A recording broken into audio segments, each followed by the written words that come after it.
नमस्कार दोस्तों, मेरा नाम है अनुनय अवस्थी और आज हम बात करेंगे हमारे देश में होने वाले एजुकेशन सिस्टम में परिवर्तन की, जिसे 29 जुलाई 2020 को मंजूरी दे दी गई है।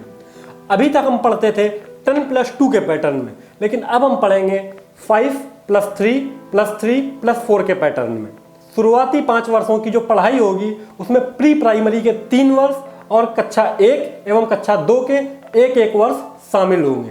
अगले 3 वर्षों की पढ़ाई में कक्षा 3 से 5 तक की पढ़ाई शामिल होगी, जिसमें गणित, कला, सामाजिक विज्ञान एवं विज्ञान की पढ़ाई कराई जाएगी। इसके पश्चात अगले 3 वर्षों की पढ़ाई में कक्षा 6 से 8 तक की पढ़ाई कराई जाएगी, जिसे मिडिल स्टेज की पढ़ाई के नाम से पुकारा जाएगा। अंतिम 4 वर्षों में कक्षा 9 से 12 तक की पढ़ाई कराई जाएगी, जिसे लास्ट स्टेज की पढ़ाई के नाम से जानेंगे।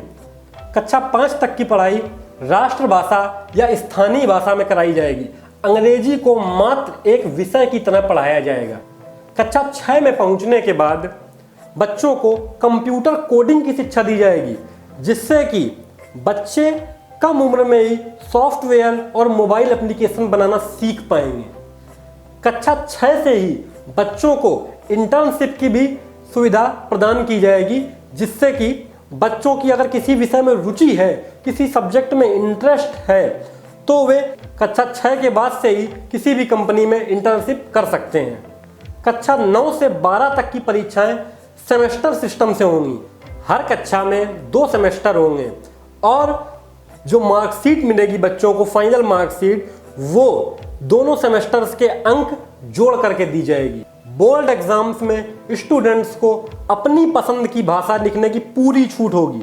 और एक जो बहुत बड़ा बदलाव आया है वो आया है रिपोर्ट कार्ड में। स्टूडेंट्स के रिपोर्ट कार्ड 360 डिग्री असेसमेंट पर तैयार किए जाएंगे, यानी कि शिक्षक स्टूडेंट को मार्क्स देगा, अंक देगा, किंतु विद्यार्थी खुद को भी अंक देगा, खुद का आकलन वो स्वयं कर सकेगा। तथा इसके साथ ही जो उसके साथ में पढ़ने वाले सहपाठी होंगे वो भी उसे अंक देंगे। 12वीं के बाद किसी अच्छे कॉलेज में एडमिशन लेने के लिए कॉमन एप्टीट्यूड टेस्ट की भी व्यवस्था कराई जाएगी, यानी कि अगर किसी छात्र के 12वीं में अच्छे अंक नहीं आए हैं तो भी वो कॉमन एप्टीट्यूड टेस्ट दे करके एक अच्छे कॉलेज में एडमिशन लेकर पढ़ाई कर सकता है। ग्रेजुएशन की पढ़ाई को 3 और 4 वर्षों में बांटा जाएगा।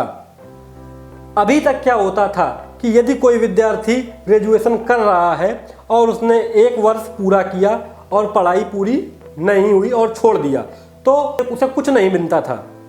लेकिन अब क्या होगा कि यदि कोई विद्यार्थी ग्रेजुएशन का 1 वर्ष भी कंप्लीट करता है तो उसे सर्टिफिकेट दिया जाएगा उस 1 वर्ष का। इसके अलावा यदि कोई स्टूडेंट 2 वर्षों तक पढ़ाई करता है और उसके बाद अपना ग्रेजुएशन छोड़ देता है तो उसे डिप्लोमा दिया जाएगा। ध्यान रखिएगा, 1 वर्ष कंप्लीट करने में सर्टिफिकेट, 2 वर्ष कंप्लीट करने में डिप्लोमा।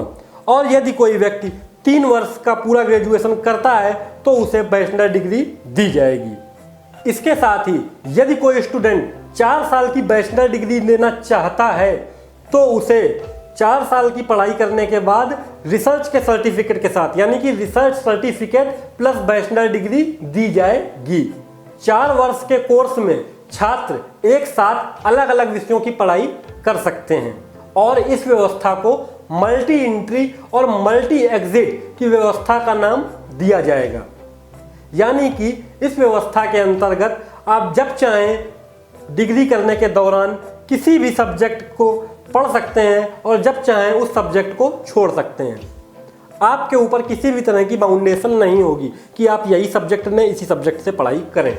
इसके अलावा स्टूडेंट्स के लिए एक एकेडमिक बैंक ऑफ क्रेडिट बनाया जाएगा, जिसके तहत विद्यार्थी 1 से ज़्यादा विषय एक साथ पढ़ता है और उसे बीच में छोड़ देता है तो उसका जो क्रेडिट होगा वो उसके उस बैंक में जमा कर दिया जाएगा। तो इससे क्या होगा कि जब वो विद्यार्थी अपनी डिग्री पूरी करेगा, उसकी डिग्री जब पूरी हो जाएगी तो उसकी फाइनल मार्कशीट में उसका वो क्रेडिट ऐड करके मार्कशीट दी जाएगी। ये पूरी व्यवस्था ऑनलाइन एवं डिजिटल होगी। मानव संसाधन मंत्रालय का नाम बदलकर शिक्षा मंत्रालय कर दिया गया। इसके साथ ही मिडिल क्लास फैमिलीज के लिए भी एक गुड न्यूज़ है, ताकि जो स्कूल वाले बच्चों से मनचाही फीस वसूलते थे, अभिभावकों से मनचाही फीस वसूलते थे, वो भी अब नहीं वसूल पाएंगे। प्राइवेट स्कूल्स के लिए फीस की एक लिमिट तय कर दी जाएगी, जिस लिमिट से ज़्यादा फीस प्राइवेट स्कूल्स वाले अभिभावकों से नहीं वसूल सकते। और साथ ही संपूर्ण देश के स्टूडेंट्स को समान शिक्षा दी जाएगी। मतलब यदि कोई स्टूडेंट्स दिल्ली यूनिवर्सिटी में पढ़ता है तो उसे भी वही शिक्षा दी जाएगी जो बिहार यूनिवर्सिटी में पढ़ने वाले छात्र को दी जा रही होगी। टेक्नोलॉजी को पूरी तरह से बढ़ावा दिया जाएगा, वर्चुअल लैब शुरू की जाएंगी। और एक बहुत ही अच्छी बात, सरकार ने शिक्षा पर अधिक खर्च करने की बात भी कही है। सरकार का कहना है कि शिक्षा पर अब जीडीपी का 6% खर्च किया जाएगा, जो कि अभी तक 4.3% था। तो आप समझ सकते हैं कि शिक्षा पर सरकार पैसा भी खर्च करने को तैयार है। हालांकि अभी सिर्फ न्यू एजुकेशन सिस्टम के ड्राफ्ट को ही मंजूरी दी गई है, इसका लागू होना देश भर में अभी बाकी है। तो दोस्तों, अगर आपको ये वीडियो पसंद आई हो तो हमारे चैनल एक नज़र दोबारा को सब्सक्राइब करें, वीडियो को लाइक करें, कमेंट करें और हमें बताएं कि वीडियो आपको कैसी लगी। मिलते हैं दोस्तों फिर कभी अनुनय अवस्थी के साथ।